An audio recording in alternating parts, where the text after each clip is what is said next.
ጤና ይስጥልን። ይህ የኢትዮጵያ ሳተላይት ቴሌቪዥን ኔትወርክ ነው። የኢሳን ቴሌቪዥን የሳተላይት ስርጭቱን ወደ ኢትዮጵያ ከጀመረ 2 ዓመት ሞላው።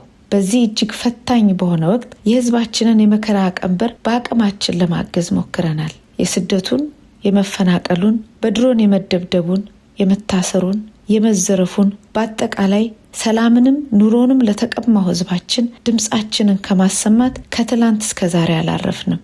በሀገራችን ኢትዮጵያ እየደረሰ ያለው የህዝባችን መከራና ሰቆቃ፣ ህግ አልበኝነት፣ አምባገነናዊ ማናለብኝነት፣ ሁሉን ያላካተተ አድሏዊና የኃይል አገዛዝ እስካልተወገደ ድረስ የቱንም ያህል ቢከብድ የቱንም ያህል ጊዜ ቢወስድ ለመብት፣ ለእኩልነት፣ ለፍትህ የሚደረጉ ትግሎች ይቀጥላሉ። ሚዲያ ለዚህ ጉልህ ድርሻ አለው። ይህንንም የሚያውቁ ስርዓቶች ለህዝብ የወገኑ እውነትን የሚያጋልጡ ሚዲያዎች ለማጥፋት ሲሰሩ ኖረዋል። ሳይታክቱ መስራት ላይ የሚገኛሉ። ስለዚህ ነው የሳተላይት ቴሌቪዥን ከፍተን ለ24 ሰዓታት የሚተላለፍ ስርጭት የጀመርነው። በዚህ ስርጭት ህዝባችንን በመረጃና በእውቀት የማስታጠቅ አገልግሎት ላይ እርሶም ይተባበሩን። በአንጻሩ ለአመታት የዘለቁ ለሀገራቸው ለሙያቸው የታመኑ ባለሙያዎች፣ ደጋፊዎች ይህንን ለማክሸፍ በብዙ ጣውረዶች እየተፈተኑ በጽናት የሚዲያን አገልግሎት ለማስቀጠል ይጥራሉ። የህዝባችን መከራ እስካልቆመ ድረስ ዝም አንልም በማለት ኢሳን የኢትዮጵያ ሳተላይት ኔትወርክ አሁኑኑ አብዝቶ የእርሶን ድጋፍ ይሻል። መረጃው የሚሰሩ መረጃዎች በአጠቃላይ ለባለቤቱ ለኢትዮጵያ ህዝብ እንዲደርስ በሳተላይት መቅረብ አለበት። ያንን የሳተላይት ወጪ እርሶም ድጋፉን በማድረግ እንዲሸፈን እንዲያደርጉ በአክብሮት ይጠየቃሉ። አገልግሎታችንን ለሰፊው ህዝብ ወደ ኢትዮጵያ ለማድረስ በየወሩ የሳተላይት ክፍያ መፈጸም አለብን። እኛ ያለንን ሁሉ ሰጥተናል። እርስዎ በአቅሞት በጎፈንድሚ በተዘጋጀው ሊንክ ላይ አስተዋጽኦ ያድርጉ። በዌብሳይታችን ላይ ገብተው ለወርሃዊ መዋጮ በቋሚነት ቢመዘገቡ ደግሞ ሸክማችንን ይቀንሰዋል። ለውጥ መምጣት ካለበት በተጨማሪም በመጪው አርብ ዲሴምበር 19 በዲሲ አቆጣጠር 12 ሰዓት ላይ ከቀኑ በዩኬ 17 ሰዓት ላይ በአውሮፓ 18 ሰዓት ላይ እንዲሁም በኢትዮጵያ ከምሽቱ 2 ሰዓት ላይ ሰፊ የገንዘብ ማሰባሰቢያ መርሃ ግብር አዘጋጅተናል። ለውጥ መምጣት ካለበት፣ ህዝቡ ማረፍ ካለበት፣ ሀገር መዳን ካለባት ህዝብን የሚያነቃ ሚዲያ ያስፈልጋል። የዜግነቱን ይወጡ። ኢሳን የኢትዮጵያኖች ሚዲያ። ሰላም ጤና ይስጥልን። የተወደዳችሁ የምናለሽ መቲ ፕሮግራማችን ተከታታዮች ዛሬ ታህሳስ 9 2018 ዓ.ም ነው። የዛሬው የምናለሽ መቲ የመረጃ ዝግጅታችንን አሁን ተጀምሯል። የመታሰቢያ ቅጸላ ደረጃ ሀብተወልድና ቴክኒሻን ባለሙያው በጋራ ወደ እናንተ ቀርበናል። አብራችሁ ቆዩ።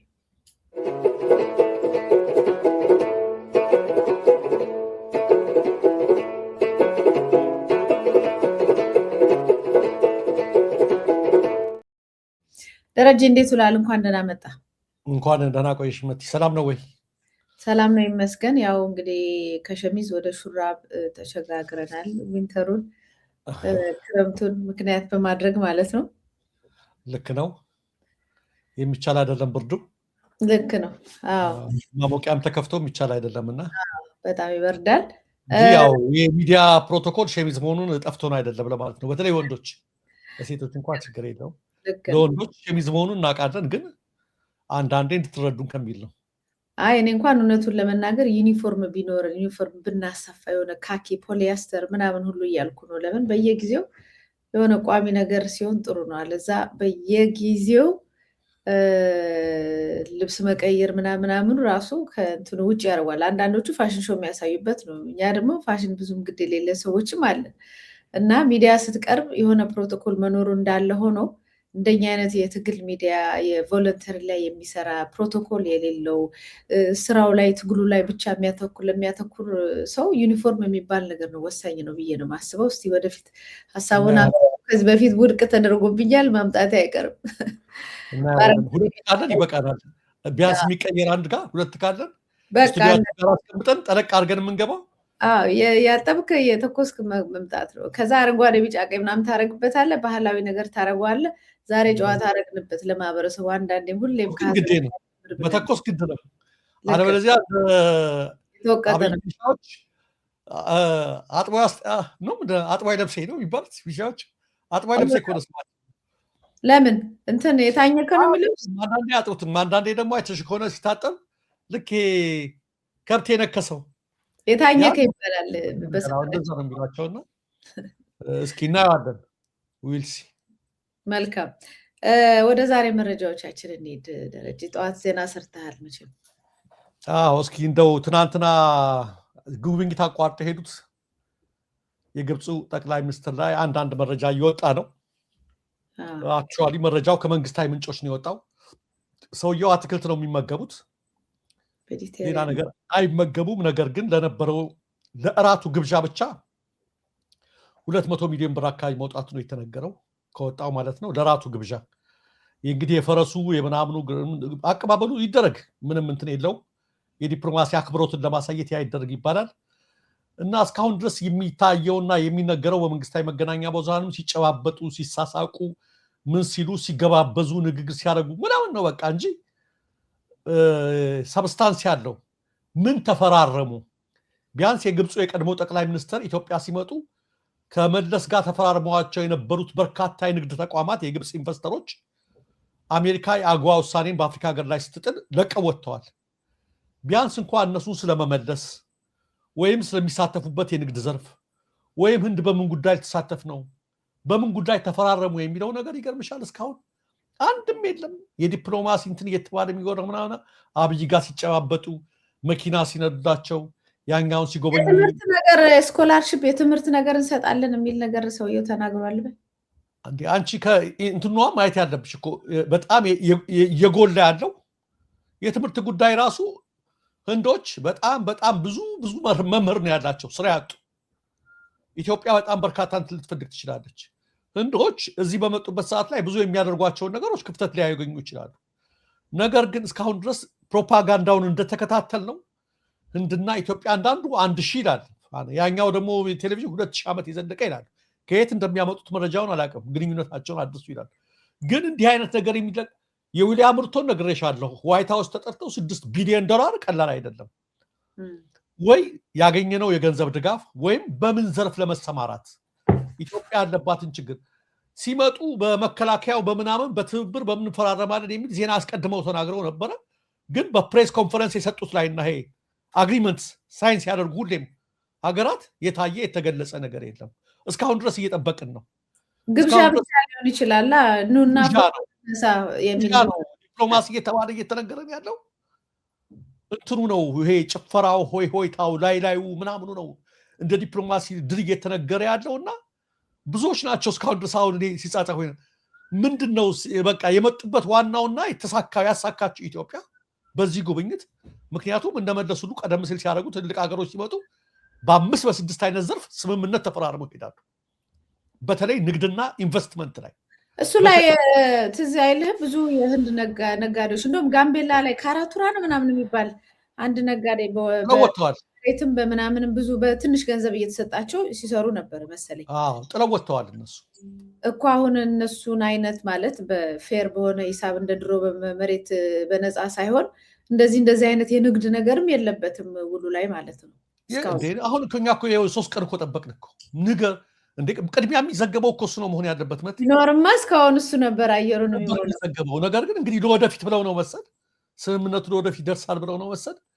ግን የወጣው ወጪ ከሌለው ላይ አይተሽ ከሆነ 200 ሚሊዮን ነው። 2 የተደረገላቸው አንገት ወርቅ ካላጋነን ግማሽ ኪሎ ሳይሆን አይቀርም። ያው ይሸልማቸው ግድ የለም እንደዛ አድርጎ። እንግዲህ ዲፕሎማሲ ማለት ግን ይሄ ብቻ አይደለም የሚለው መንገድ ስላለብን ነው። ዲፕሎማሲ ማለት መሸለም እንዲህ ማክበር ኒሻን አድርጎ ጋብዞ እንደዛ ማድረግ ምናምን ብቻ አይደለም። እሱ ሴሪሞኒ ነው የሚባለው። የዲፕሎማሲ ሴሪሞኒው ፓርት ነው እሱ የሚባለው። ዋናው እስከለተኑ የመጡበት ጉዳይ አልተነገረንም እስካሁን። ብዙ ወጪ ግን እኛ ማውጣታችን እየተነገረ ነው። ከፍተኛ ወጪ ከሀገሪቱ ኢኮኖሚ ሄደዋል። ወደ ኦማን ትናንትናው ነው አይቻቸዋለሁ። ሲገቡ ተደርጎላቸዋል። እዛ የተደረገውን አቀባበል ብትመለከችው ኢትዮጵያ የተደረገውን አቀባበል በራሳቸው ገጽ ላይ ለጥፈው ታይቸዋለሁ። ወደ 35,000-40,000 ሰው ላይ ካርጎታል። አብዛኛውን ያው እዚህ ስለመጡ ከሀገራቸው ኦማን ሲሄዱ የተቀበላቸው ይገርምሻል። በመከላከያ ዘርፍ በምክትል ጠቅላይ ሚኒስትር ማዕረግ የመከላከያ ምክትል ኃላፊ ነው የተቀበላቸው። ኢቭን መሪው አልተቀበላቸውም። ግን በምን እንደተቀበላቸው ታውቂያለሽ? ኦማን ውስጥ ባሉ የህንድ ዜጎች እዛ ኮሚኒቲ ያዳደል በራሳ እንደኛ ዘፈን ማሰልጠን ምናምን የለም። ራሳቸው ህንዶች የሚያውቁትን ዘፈን እየዘፈኑ ስለነበረ ይገርምሻል ከ100,000 በላይ ነው ላይክ ያደረገ ይነሱን ማለት ነው። ያውም ይሄ ጣጣ የለውም በምክትሉ ነው ተቀበሏቸው። ኤርፖርት ላይ የተነጠፈ ምንጣፍ አለ። በቃ ቀጥታ ገቡ። ግን በዓለም አቀፉ ማህበረሰብና በህንዳውያን በጣም እንትን አድናቆት የተቸረው ደስ ያላቸው ያን ምክንያቱም እውነት ነው። አየሽ ራሳቸው ህንዶች እዛ ያሉት ተደስተው መሪያቸውን እየተቀበሉ በዛ አማካይነት ነው የተቀበሏቸው።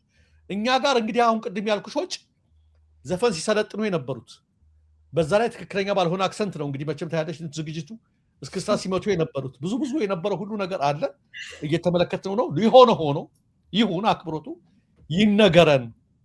መቼም ዲፕሎማሲያችን ሙቷል ለማለት ነው መቲ እና ከዚህ ከዲፕሎማሲያችን ሳንወጣ ዛሬ እንደመጀመሪያ እንድናየው የፈለግኩትም ይሄን ነገር ሳነሳው የጠቅላይ ሚኒስትሩ የማህበራዊ ዘርፍ አማካሪ ዲያቆን ዳንኤል ክብረት ከትናንት በስቲያ ያደረገው ንግግር እንደ ትልቅ ጀብድ በመንግስት መገናኛ ብዙሃን እየተላለፈ ነው የሚገኘው።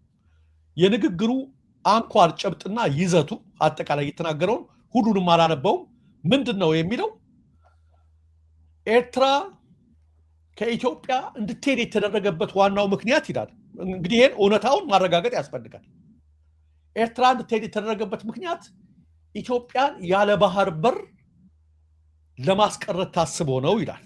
ይሄ በጣም አንድኛው ነጥቡ ይሄ ነው። ድሮ ኤርትራ እንድትገነጠል የተደረገው ኢትዮጵያን ያለ ባህር በር አዎ ኢትዮጵያ ኤርትራ ስትለይ ኢትዮጵያ የባህር በር የሌላት ሀገር ሆናለች፣ ላንድ ሎክ ሆናለች። እውነት ነው ሆናለች ስትሄድ። ግን ያ ነገር የተደረገው ዓላማው ያን ለማድረግ ታስቦ ነው የሚለው ምክንያቱም ከ30 ዓመት በላይ ትግል የተደረገበት ጉዳይ ስለሆነ ማለት ነው። ይሄ የፋክት ጥያቄ አስነሳሪ ታሪኩ ላይ እኔ ይሄ አልገረመኝም። በምንም ምክንያት ይሁን ዌስተርኖች አይተኙልንም። ድሮም ጅቡቲም ብዙ ግዛት ነበረ ኢትዮጵያ። በምስራቅ አፍሪካ የተከፋፈሉ አነስተኛ ግዛት ስለሚፈልጉ ገና አሁን ያለችውንም ኢትዮጵያን አያቆዩልንም። እነሱ ያ ሊቀጥሉበት ይችላሉ። እሱ አይደለም የሚያጣላን።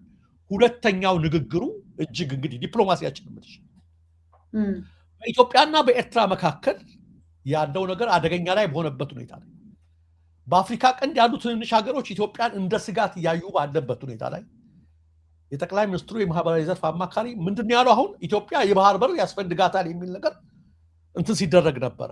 2 ዓመቱ ነው ቅስቀሳ ከተጀመረ። ኦኬ ኢትዮጵያ የባህር በር እንዲያስፈልጋት ሁሉም ሰው ይፈልጋል። የኛ ልዩነት ከነሱ ጋር በምን ምክንያት ነው? እየተሄደበት ያለው የጦርነት የነጋሪት መንገድ አግባብ አይደለም።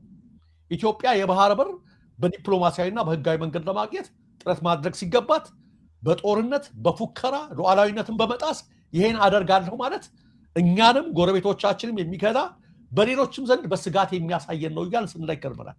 ትናንት እሱ አረጋገጠው። የባህር በር ስናገኝኛ አለ ቃል በቃል ነው። ይሄንም ነገር ኢትዮጵያ የባህር በር ስታገኝ የኤርትራ አገርነት ያከትምላታል አለ። በጣም ሾኪንግ ነው። መቲ የሆነ ነገር እፈልጋለሁ የምትይው አንቺ እንደዚህ አይነት ወይ ገንዘብ እፈልጋለሁ እገሌን ምናምን ስትይ ምንድነው የመጀመሪያ ታርጌትሽ ምንድነው? ራስሽን ለመጥቀም ነው መሆን ያለበት መንስኤው ራሱ። ይሄን ነገር እፈልጋለሁ ስትል ኢትዮጵያ ለምኗ ነው? በኢኮኖሚ ረገድ ያለብኝን ክፍተት ይሞላልኛል፣ በደህንነት በኩል ያለብኝን ስጋት እሸፍንበታለሁ። የባህር በር ለኢኮኖሚም ለሀገር ደህንነትም ወሳኝ ነገር ነው። ስለዚህ ኢትዮጵያ ይሄን ያህል ህዝብ ይዛ ያለ ባህር በር መቆየቷ አያስፈልጋትም። ስለዚህ በዚህ አኳያ ከጎረቤቶች ጋር እሰራለሁ። የራስሽን ጥቅም ለማጉላት ነው። የባህር በር የምፈልገው ደረጀን ድምጥማጡን ለማጥፋት ነው ካልሽ አንቺ አንድ ነገር የምትፈልጊው ሞቲቭ ኢንቴንሽኑ እኛ የባህር በር የምፈልገው ምን ለማድረግ ነው ይላል? ኤርትራ ለማጥፋት ነው። ይሄ ነው እኮ ሲተረጎም። ኤርትራ ኤርትራነቷን ታጣለች ማለት ትፈርሳለች ማለት ነው። ከዚህ እንዴት ከዚህ ይነሳል? አንድ ጤነኛ የጠቅላይ ሚኒስትር አማካሪ የአንድን ሀገርነት ለማሳጣት ተመልከች። አንድ የሚሳካም አይደለም ይሄ ፉከራ። ግን ምንድነው ነገሩ ነው እንጂ ጭቤ ሰው ምን አሳድሮ ያርፋል? እንግዲህ ተመልከች ዲፕሎማሲያችን ምትሽኩ የኢትዮጵያ ዲፕሎማሲ ጎረቤት ሀገርን ስጋት ውስጥ በመክተት ከዚህ ሌሎቹ ምን ይማራሉ?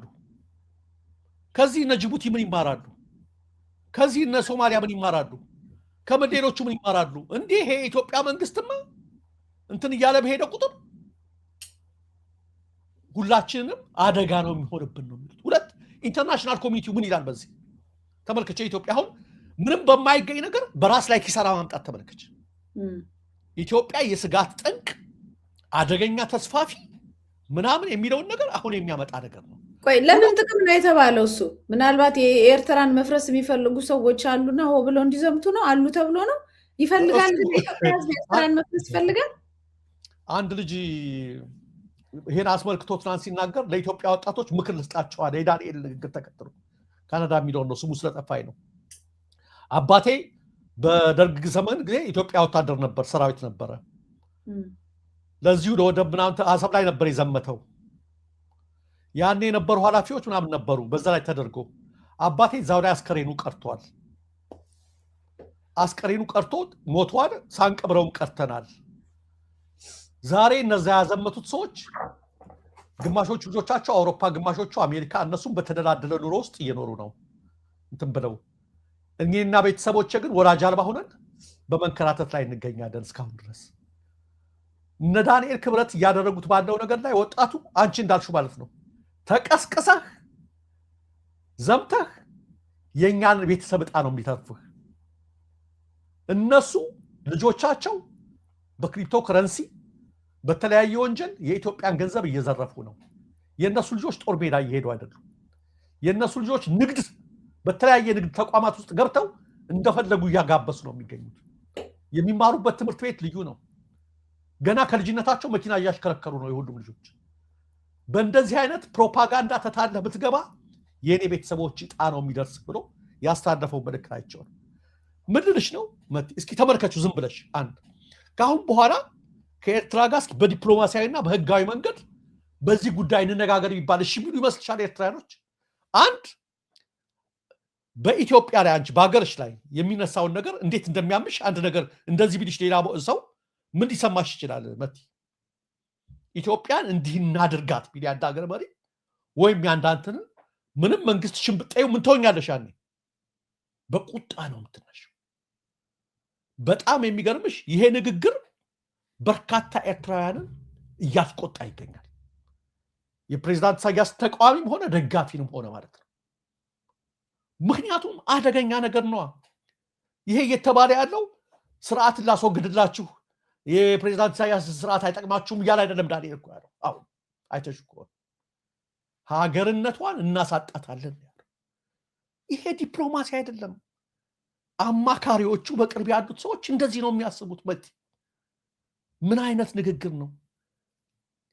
ለምን ጥቅም ለሌለው ነገር በባዶ ፉከራ ኢትዮጵያን እንደዚህ አጣብቂኝ ውስጥ ማስገባት ለማን ነው የሚጠቅመው? ምንድን ነው እየሰሩ ያሉት? እነ ዳንኤል ራሳቸው ምንድን ነው እየሰሩ ያሉት? አማካሪነት ይሄ ነው ወይ? ተሳስቶ እንኳን መሪው በዚህ ደረጃ ቢናገር አማካሪ ሊያርመው ነው የሚገባው። ስለዚህ በደንብ ባራ በቅሎ ቃጭል ተጨምሮ አማካሪዎቹ እነዚህ ከሆኑ ተያይዘው ገደል ነው። እውርም ቢበራው ተያይዘው ገደል እንደሚባለው እንደዛ ነው የሚሆነውና በጣም አደገኛ ቢያስቆጣም ትክክል ነው ንግግሩ። ማንም ሰው ሀገሩ ላይ አገርነትን እናሳጣለን እኛን የምንፈልገው ያንተን አገርነት ለማውደም ነው አገርነትን ለማሳጣት ነው ከሚል ሞቲቭ ተነስተህ ስትናገር የገዛ አገርህን መጉዳት ነው። ትልቅ ዲፕሎማሲ ቅርቃር ውስጥ መግባት ነው እና የኢትዮጵያ ጉዳይ የልጆች ጨዋታ ውስጥ ገብቷል። ሀገር የሚመስሉ አይመስሉም። እንኳን በሀገር መጥቲ በጎረቤት እንዲህ አይባልም። ጎረቤት ጋር አለጠም እንኳን አንተን አሳጣሃለሁ አትይም። እንደዚህ ነው ማደርግህ አትይም። በጣም በጣም አደገኛ ነገር ነው። ጸብ ለትውልድ ጥሎ መሄድን አሁን ትላንትና የቀደሙት ጥለውልን ሄዱትን ጸብ ነው እስከዛሬ ያኘክን ወደኋላ የቀረን ነው። አሁን ተጨማሪ ጸብ ያስፈልጋል ወይ ነው አሁን ጥያቄው። ሁለተኛ አሁን የጋምቤላ ነገር ትላንትና አንስተ ነበርና የጋምቤላ ነገር ከዛው ትላንትና ኤኤምኤስ ላይ ኢንተርቪው አስገብቼ ነበር። እዛ የኢንጂነር ኦባንግ ኦማን የጋምቤላ ተወላጅ ነው፣ አኝዋክ ነው እና ያለውን ነገር በደንብ እስቲ ከመሬቱ እንዲነግረን ብዬ ነበር። ወደ 10 አይሱዙ የመጣው በዚህ አጋጣሚ እሱ እንደሚናገረው ከሆነ ከደቡብ ሱዳን የደቡብ ሱዳን ሰራዊት ነው። ታጠቁ ናቸው፣ ትላልቅ መሳሪያ የያዙ ናቸው። በጣም ሰፊ አቅም ይዘው ነው የገቡት። ከዚህ በፊት የዛሬ ዓመት ዘግበ ነው ነበር። ባንዲራ ሁሉ ሰቅሏል።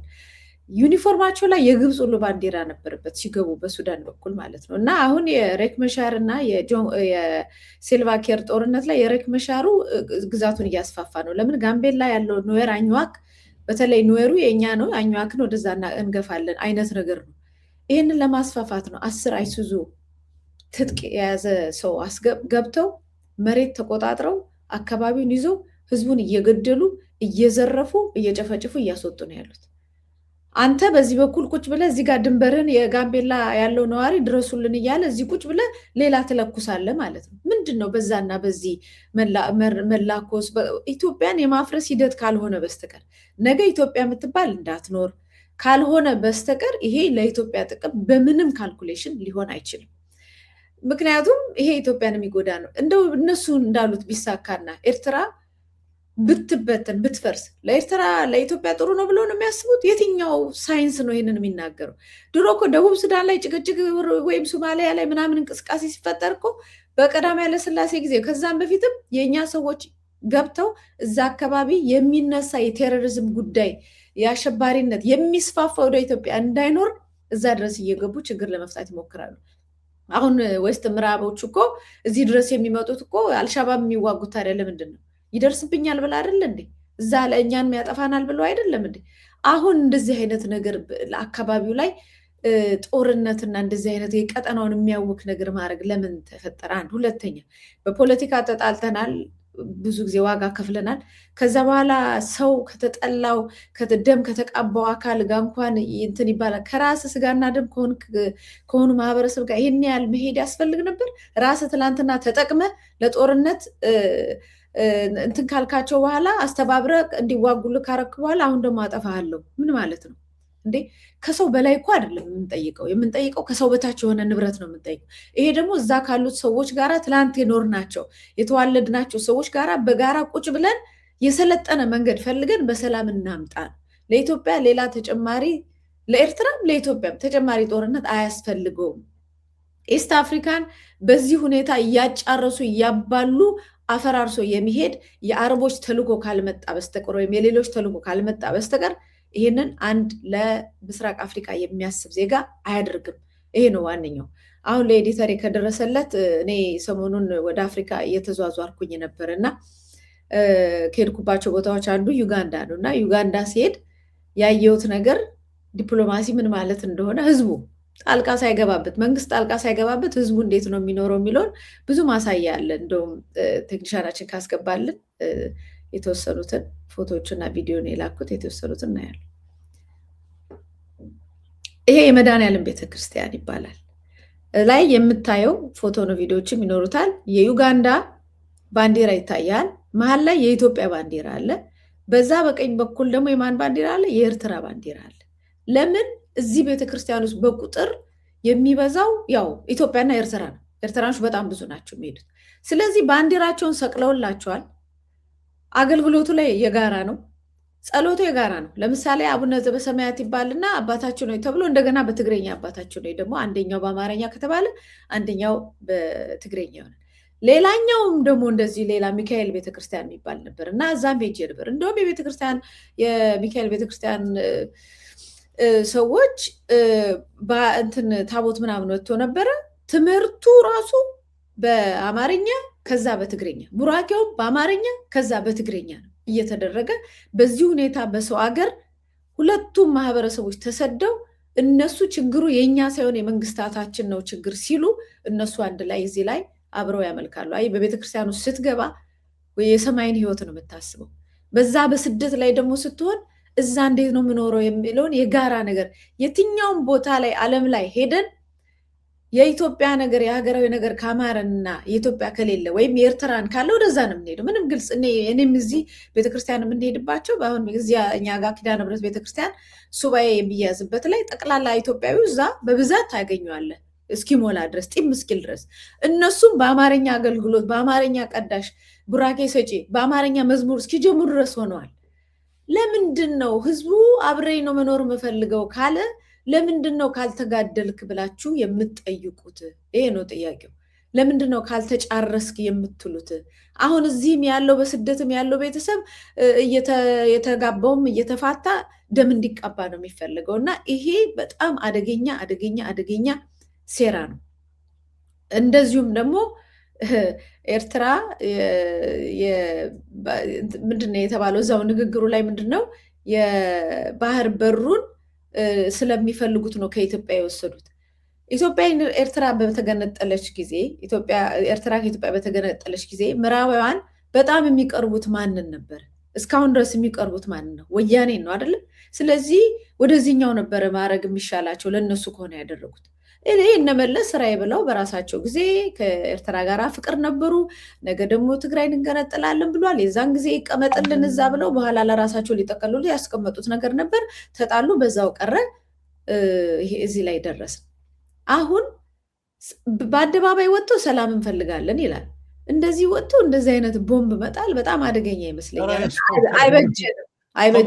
አንዱ ፕሮፓጋንዳቸው አይተሽ ከሆነ አሰብ የወሎ ነበር የአፋር ተናገሩ የሚል እና በጣም የገረመኝ የብልጽግና ፕሮፓጋንዳ እንዴት አይነት ቀላሎች ናቸው እኮ ያልኩት። እንዴ እስኪ ሌላ ሰው ቢናገረው እሺ ይበሉ እንደው። ከዛ ደግሞ እኮ ወሎ የኦሮሞ ነው ሊሉ ነው። ገብቶኛል፣ ምንም ነገር የለውም እንደዛ ሊሉ ነው። እና ያ ነው ዞሮ ዞሮ እና የአፋር እንኳን ቢለውን ትተውት ወደዛ መጡ እና ማን ነው እንደ ጀግና የተወሳው እዚህ ላይ? አባዱላ ገመዳ ይላሉ። አባዱላ ሲሉሽ የሆነ ከፕላኔት ላይ የመጣ የሆነ መሪ ጀግና ወይም ወያኔን ወይም ኢህአዴግን ሲታገል ፈፋ ለፈፋ የቆየ እኮ ነው የሚመስለው። ያን ውሳኔ የወሰነው ማን ነው? የመለስ መከላከያ ሚኒስቴር፣ የመለስ አፈ ጉባኤ የነበረ ሰው፣ አብሮ የወሰነ ሰው ልክ እኔ እንዴ ያኔ የ83ቱ ቻርተር ላይ አብሮ የነበረ አብሮ የመጣ ምን ነው ያን ያልነገረንም? ይሄንን እሱ ሲወስን እንደ ጀግና በቃ እንደው አይሽ ሰው አጡ፣ የሚገልጹ ሰው አጡና ማን ሄና አለ ብለው ይነግሩናል። ያኔ ራሱ ያን ቻርተሩን ፈርመው የኤርትራን ጉዳይ ካስፈጸሙት መካከል ዋነኛ፣ ምክንያቱም ዋነኛ መሪ ነበራ፣ የኦህዴድ ፕሬዝዳንትም ነበር፣ ሊቀመንበር ነው እና አንዱ ነው እሱ። እና አሁን አባዱላ ሄን አለ ተብሎ እንዴት ዜና ይሆናል?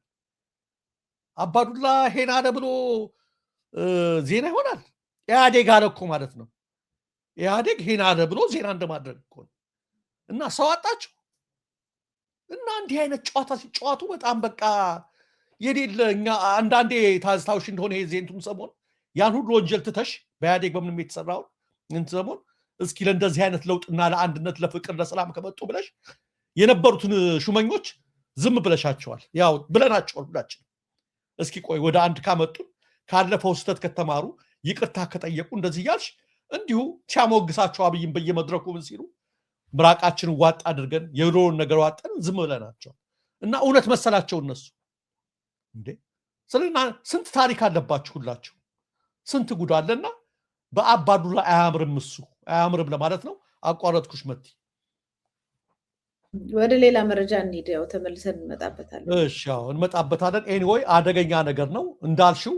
የኢትዮጵያ ጠላቶች በዚህ ጋር ምን ከነት ነው ኢትዮጵያ ከመሪዎቿ በላይ አሁን መታረክ ከሚሉ በላይ ጠላት የላትም የሚለው መያዝ አለብን። ኮንክሉድ ስናደርግ ዋና እያባሏት ጠላት እየገዙላት ሌላ ነገር ማንንም የሚጠቅም ንግግር አይደለም የተናገሩት። ሀገርንም ህዝብ የሚጠቅም አይደለም። ሀገራችን የበለጠ አጣብቂኝ ውስጥ የሚያስገባ አደገኛ ንግግር ነው የተናገሩት። ጠላቶቿ እነሱ ናቸው፣ እንደዛ ናቸው። በሌላ በኩል ለውጡንም እያፋጠኑ ያሉት እነሱ ናቸው፣ ጠላት እየገዙ ማለት ነው። ይሄንን ከተናገርን አንድ ጉዳይ እንመልከትና እንግባ እስኪ። እንደው በእውቀቱ ስዩም ይድረስ ላደርባይ ጓዴ የሚለው ነገር አለ። ጊዜ እየለወጠ ነው የሚለው። እስስታማ መልክህ ምን ነው ተለወጠ? አህያ እንዳልነበርክ በሰርዶች መሃል አህዮች ሲበዙ ዛሬ ጅብ ሆንሃል የሚል ነገር አለ እና አንድ የሆሳዕና መምህር አሸናፊ የሚባል ሰውዬ እስኪ እሱን ፎቶ አሳይልኝ እንደው በልጆቹ ላይ እንዴት እንደቀለደ ለማለት ነው። ይሄን አይተሽዋል መቲ? መምህር ነው ሰውየው። ልጆቹን ተመልከቻቸው። የመጀመሪያው ልጅ ስሙ ማን ነው? ብልጽግና። የሁለተኛው መደመር፣ ይኸው ልጅ ሰርቲፊኬት። የሶስተኛው ኮሪደር ብሎ ለልጆቹ አውጥቶላቸዋል። ብልጽግና መደመርና ኮሪደር ነው ስማቸው እነዚህ ልጆች። መምህር ነው ከታች እንደምትመለከቱው ቀለም ሰጥቶ ነው። ሌላ መንግስት ቢለወጥም አልቀይረውም በዓላማ የጸናው ነው ብሎ ተናግሯል። አልቀይረውም ማለት ጥሩ ነው እና እንደዛ ነው ብለዋል። ግን ይሄ የፖለቲካ እምነቱን ነው የጫነባቸው ልልሽ ነው። እነዚህ ልጆች ይሄ ሃይማኖት አይደለም ፖለቲካ ነው። ሃይማኖት ሆኖ ከልጅነታቸው ሊጠመቁ ወይም እንዲሉ ይችላሉ። የፖለቲካ እምነታቸው ግን እነዚህ ልጆች ሲያድጉ ፖለቲካ የማይወዱ ሊሆኑ ይችላሉ፣ ጨርሶ የሚጠሉ ሊሆኑ ይችላሉ፣ ወይም አሁን ያለውን አገዛዝ እጅግ የሚጠሉት ሊሆኑ ይችላሉ፣ በራሳቸው ማለት ነው። አንቺ ነፍስ ባላወቁ ህፃናት ልጆች ላይ የቆሸሸ ፖለቲካ ታሸክሚያቸዋለሽ። በዛ ላይ ደግሞ ኮሪደር ልማቱን ለመዘከር ኮሪደር ብያለሁ አለ። ይሄ ኮሪደር ልማት የምንለው ስንቶች እንባ ያለቀሱበት ነው። እሱ እንደሚያየው ብልጭልጭ አይደለም። እንዲህ አይነት ወላጆች በልጆቻቸውን ህይወት ላይ ቆምረው ስም ነው ነገ ጠዋት ምናልባት ልጆቹ ሲያድጉ በአዋጅ ላይ ያስቀይሩት ይችላሉ።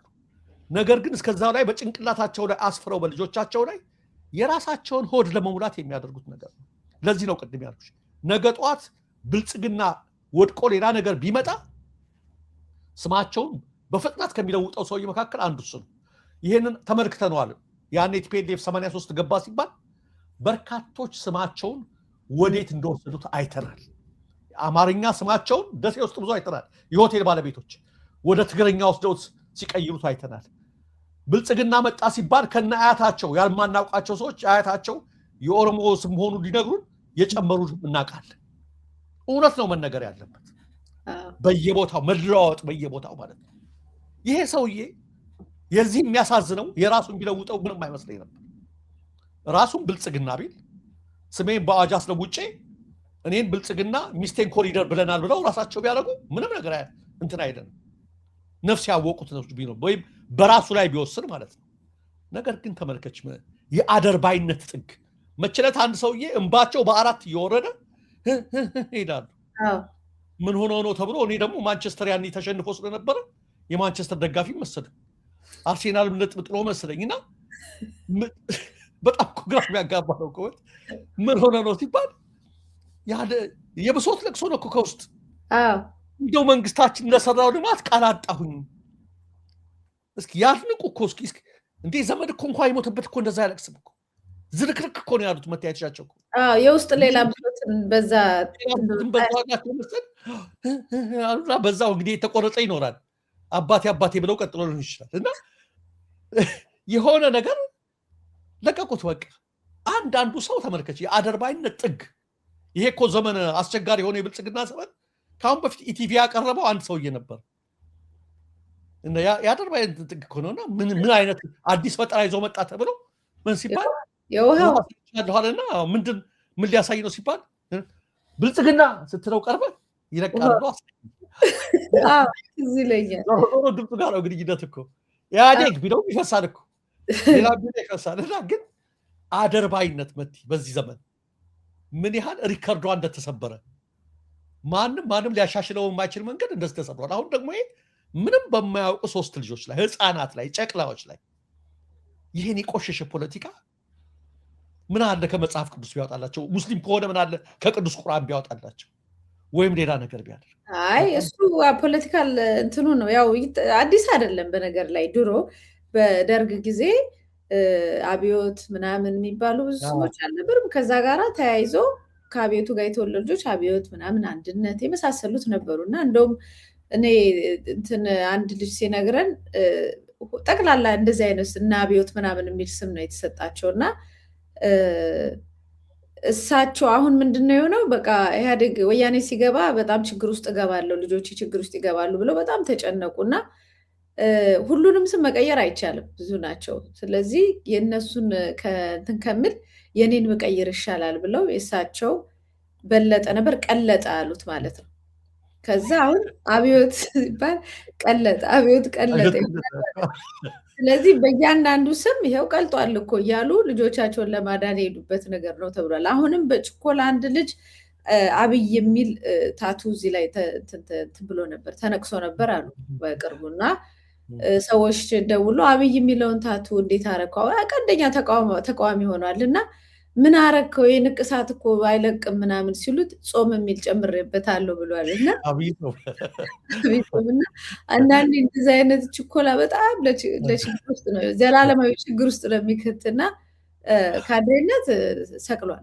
አሁን በጣም ያውም በኢትዮጵያ ፖለቲካ በዚህ በተበላሸ በዚህ አይነት ፖለቲካ እንደው በጣም ይገርማል። እና በተለይ እንደው ኮሪደር ነች ያሳዘነችኝ ሴት ነች አሉ። ኮሪደር ስምም እኮ ሆኖ እንደው መረማመጃ በረንዳ እንደዚህ አይነት ነገር እንዴ! በቃ በጣም የሚገርም ነገር ነው።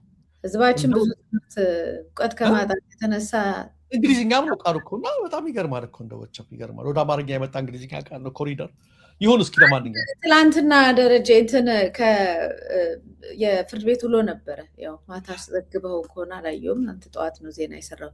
በፌዴራል ከፍተኛ ፍርድ ቤት ልደታ ምድብ ችሎት ታህሳስ 8 2018 የችሎት ውሎ ተብሎ ተልኮልናል።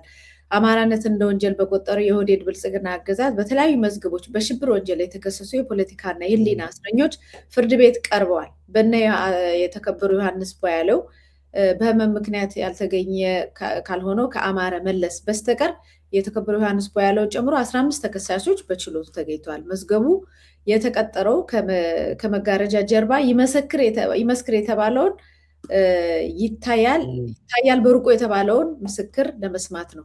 ይህ ምስክር በግልጽ ችሎት ቀርቦ ሊመሰክር ይገባል በሚል የተከሳሾች ጠበቆች ጉዳዩን እስከ ፌዴራል ጠቅላይ ፍርድ ቤትና ሰበር ሰሚ ችሎት ቢወስዱም ይግባኙ ውድቅ ተደርጎ ይመስክር ነው የተባለው። በዚህም መሰረት በዕለቱ ከመጋረጃ በስተጀርባ የሚከናወነውን የምስክር ሂደት ለመከታተል የህዝብ ተወካዮች ምክር ቤት አባላት የተከበሩ ዶክተር ደሳለኝ ጫኔ፣ የተከበሩ አበባው ደሳለው እንዲሁም የአማራ ክልልና የፌዴሬሽን ምክር ቤት አባል የተከበሩ ሀብታሙን ጨምሮ የተከሳሾች ቤተሰቦችና ሌሎች የችሎት ታዳሚዎች ተገኝተው ነበር። በችሎቱ ምስክሩ ከመሰማቱ በፊት በጠበቆች በኩል ችሎቱ ምስክሩ ስለመቅረቡ በአይኑ ተመልክቶ ሊያረጋግጥና አቃቤ ሕግም ሆነ ሌላ አካል አብሮት እንዳይቀመጥ ይልቁንም ካጠገቡ አንዱ ዳኛ ተቀምጦ ሊከታተል ይገባል። ዘመኑ የቴክኖሎጂ የአይ ጊዜ በመሆኑ ምስክሩ ፊት ለፊት ላይቀርብም ከርቀት ሆኖ ላለመመስከሩ ፍርድ ቤት ምን ማረጋገጫ ይሰጣል? ምስክሩ በስተጀርባ ስለመኖሩ በምን እናውቃለን? ቃለ መሐላስ እንዴት ይፈጸማል? የሚሉ ጥያቄዎች ቀርበዋል። በተመሳሳይ የተከበሩ ክርስቲያን ታደለ ሲቀጥሉ ምስክሩ ትክክለኛና ቃሉም የራሱ ስለመሆኑ እንዴት ይታወቃል?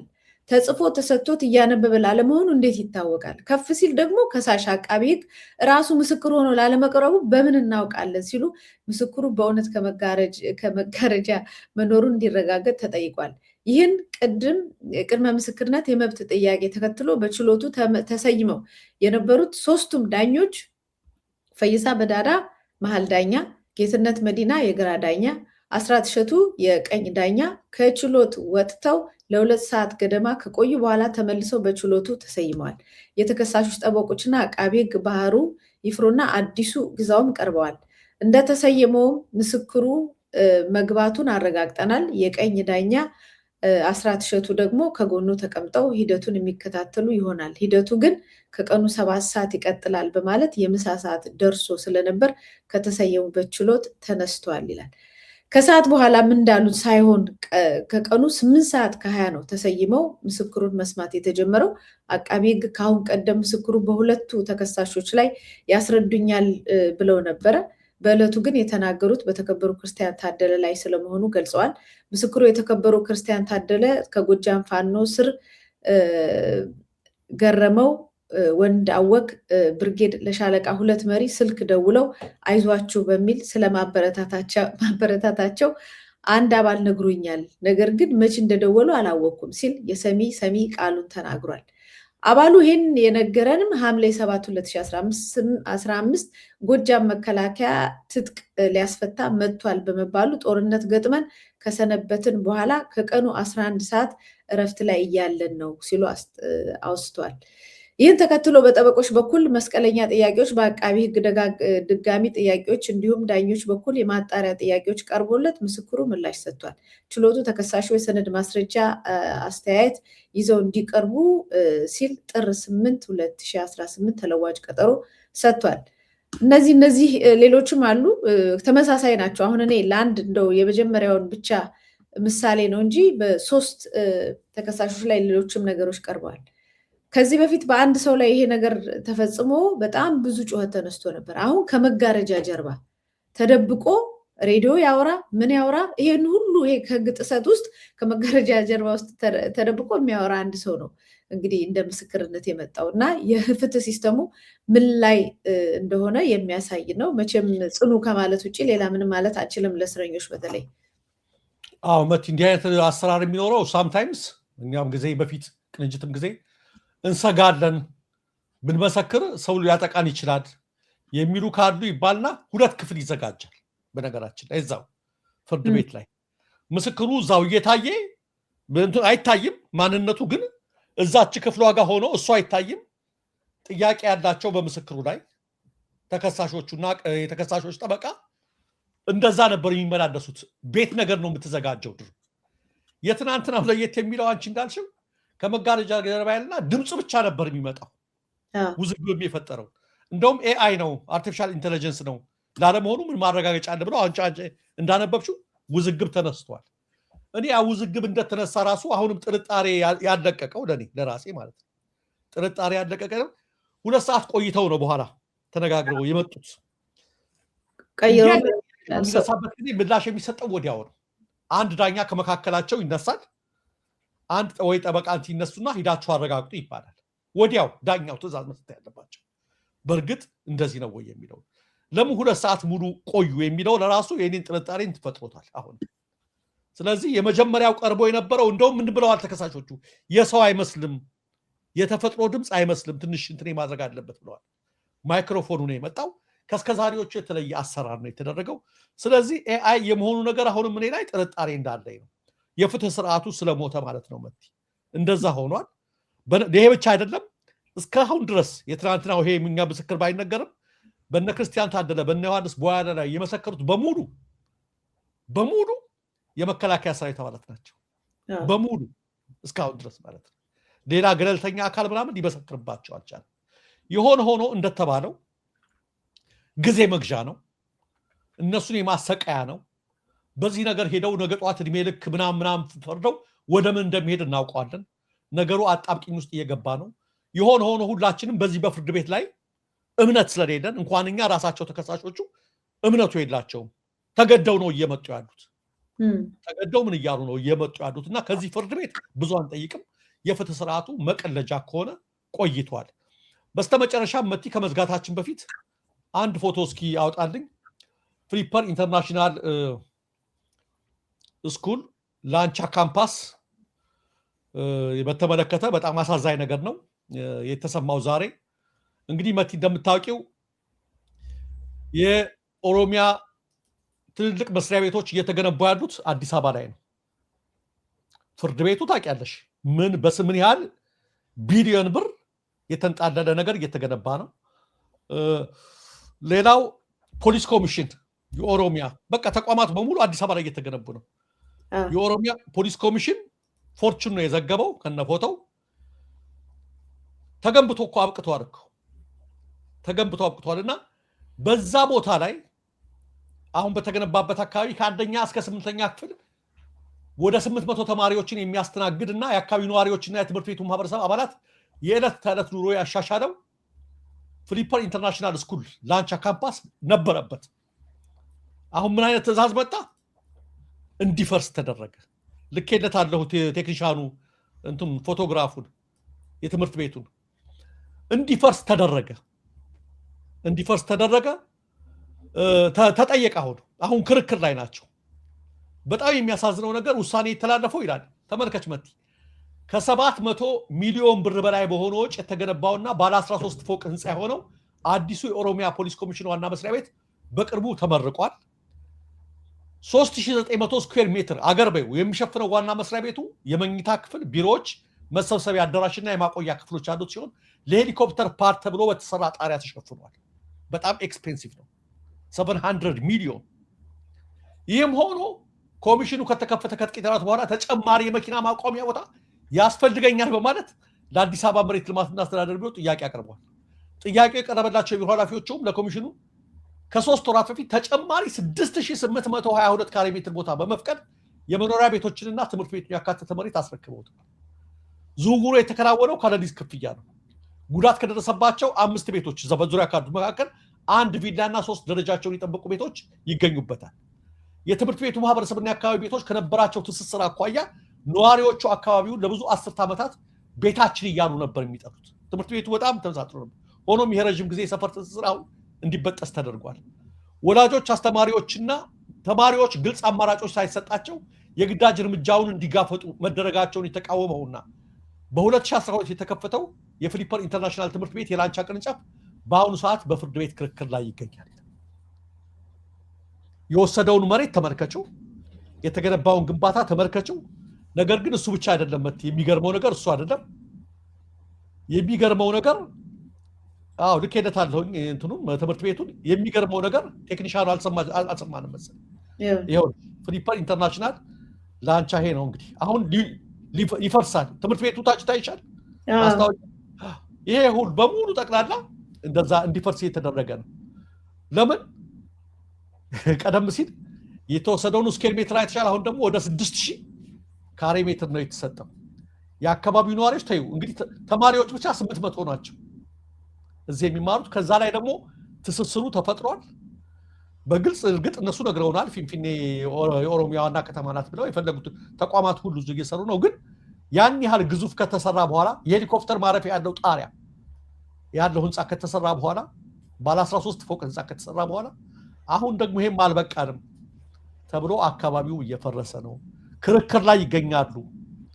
ተጋፍጠዋል። ተገቢ አይደለም የተላለፈብን ብለው በ2012 በአውሮፓውያን አቆጣጠር ጀምሮ ትልቅ ስራ እየሰራ ያለ ትምህርት ቤት በዚህ ደረጃ እየወደመ እየተነሳ ነው። መቼም ትምህርት ሚኒስቴር እንዴት ዝም አለ አንልም፣ ግን እንዲሁ እንደው መረጃውን እናዳርስ በሚል ነው። መቲ መልካም። ያው የሚሰማው ነገር ሁሉ በጣም አሳዛኝ ነው። አዲስ አበባ በዚህ ሁኔታ ከቀጠለች ከተወሰነ ጊዜ በኋላ እነሱ ያሉትን ሙሉ በሙሉ ይፈጸማል። በዚሁ ከተቀጠለ በዚሁ ዝምታ አለ አልልም፣ ብዙ እንቅስቃሴ አለ። በዚሁ ከተቀጠለ ብዙ ችግር ነው የሚፈጠረው። ሙሉ በሙሉ ባይተዋርነት እዛ አዲስ አበባ ሙሉ በሙሉ ባይተዋርነት እንደ ሁለተኛ ዜግነት አሁን ኦልሬዲ እየተሰማው ነው። ከዛ በኋላ ደግሞ በቃ እዚህ ምን እናደርጋለን ለእኛ አደጋ ነው እስኪል ድረስ እንዲወጣ የሚደረግበት እየተዋከበ እንዲወጣ የሚደረግበት ነገር ተጀምሯል፣ ይፈጸማል። ስለዚህ እሱን እንግዲህ እኛ አዲስ አበባ ተወልደን ያደግን ሰዎች ይሄን ነገር በዝምታ የምናይ አይደለም። ሁኔታው ግን ነገ ዋጋ ያስከፍላል። በቃ ላይ ምንም ልል አልችልም። እንደዚህ አይነት ነገሮች ዋጋ ያስከፍላሉ ነገ። በምንም ተአምር በሰው ላይ በደል አድርሶ ሰውን አሰድዶ አፈናቅሎ ገሎ ጨፍጭፎ ምን ብሎ መኖር አይቻልም፣ ዋጋ ያስከፍላል።